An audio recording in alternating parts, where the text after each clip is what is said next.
and welcome back to Alyena's kitchen, where today we are making my favorite Oreo shake that is absolutely amazing. And today we're making it all from scratch. So let's get started. The first thing we are going to do is make our chocolate sauce. You can always buy your chocolate sauce at the store, but I love making things homemade because I think homemade is always a little bit better because it's made from the heart. So the first thing we are going to do is add in our cocoa powder. I have half a cup of cocoa powder that I'm adding to my saucepan, along with 1 cup of granulated sugar. And now I'm just going to whisk this together without knocking anything over until everything's completely combined. I'm now going to turn on the heat to about a medium-high heat, and I can add in half a cup of cold water, along with a 1/4 teaspoon of salt, or 1/8 of a teaspoon, depending on your taste buds. And now we're just going to stir this together, and we're going to want to let this mixture come to a simmer. And what you're going to find is when your mixture is hot, it's going to be pretty thin, but once you put it in the fridge, it's going to thicken up and become a delicious, rich chocolate sauce. Now that my chocolate sauce has been simmering for about a minute now, I can turn off my heat. You're actually going to want to take your saucepan off the heat as well and stir in your vanilla extract. So today I have 1½ teaspoons of vanilla, and we're just going to stir this together. And then you can pour this into a glass bowl. I have a little serving disc over here that I'm going to pour it into.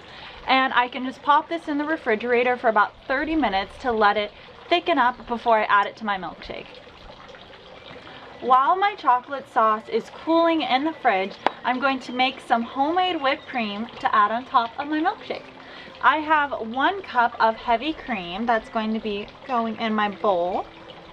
Gotta get every last drop. Also, I am doubling this recipe because I always like to have leftover whipped cream to add to coffee in the morning or lattes. I think it's such a nice thing to have in the house. But if you don't want that, you can split this recipe in half. I have also 1 teaspoon of granulated sugar and 1 teaspoon of vanilla extract. Now I'm just going to beat this on high for about 2 to 3 minutes until soft peaks form. And here we have our finished whipped cream, and you can either put a dollop of this on your shake, or if you want to get fancy with it, you can put it in a piping bag and pipe it on top. And one trick that I love to use when putting stuff in a piping bag is take a cup and put your piping bag around the cup, and it honestly just makes it so much easier to fill up because I always find I'm making a mess of myself. So let's do it. Look at that, so smooth, so easy. Imagine just a bowl of homemade whipped cream with some Oreos and doing a little dip. Doesn't that sound delicious? Maybe it's just me. All right, and here we have our piping bag full of whipped cream. And I think it's about time to make our milkshake. I'm using 6 scoops of vanilla ice cream, and I'm adding that all to my blender. But if you like a more chocolatey shake, you can always use chocolate ice cream as well. So this one is up to you. But I don't know, what can I say? I've always been a vanilla lover. And we also have our chocolate sauce that's going in there, so it does have a really nice chocolatiness to this shake.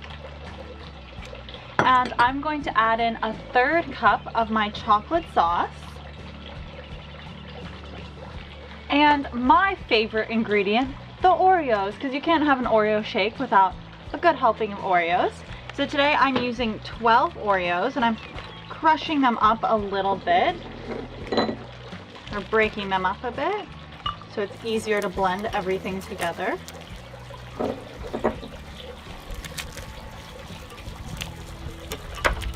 Oh yeah. And I have a 1/4 cup of whole milk that's also going to be going in. And this is going to be a really nice thick and creamy shake, but if you prefer it a little bit thinner, you can always add in a bit more milk. So let's blend this all together. Our milkshake is finished, so now all that's left is to pour it in the glass. I have my glass today and I'm actually going to dip it in my chocolate sauce. Ooh, look at that. Because, you know, you can't get enough chocolate in my opinion. And now we can pour in our milkshake. I personally don't like to blend Oreo milkshakes too much because I do like getting a little sip and a chunk of Oreo. I think it's so tasty. So that's my advice. And now we can top her up with some whipped cream. And now look at that. And I'm going to put an Oreo on the side. Isn't that just beautiful? I'm honestly quite impressed with myself.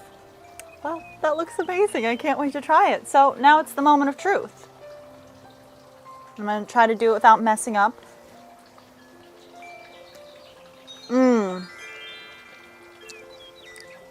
First thing, wow, this is so good. And I love a really thick milkshake. And this is that. And you still get these nice, yummy chunks of Oreo in there. And it's the perfect level of sweetness. I find it's not too sweet, which I love. So this is an A+ milkshake right there. So please let me know if you try this milkshake and what you think in the comments down below. Also, if you like my videos, please don't forget to like and subscribe because it means a lot to me and my channel. If you like milkshakes as much as I do, there should be a playlist right here or over here of all of my recipes because I'm a bit obsessed with milkshakes. Thank you so much for watching and I hope to see you next week. Cheers!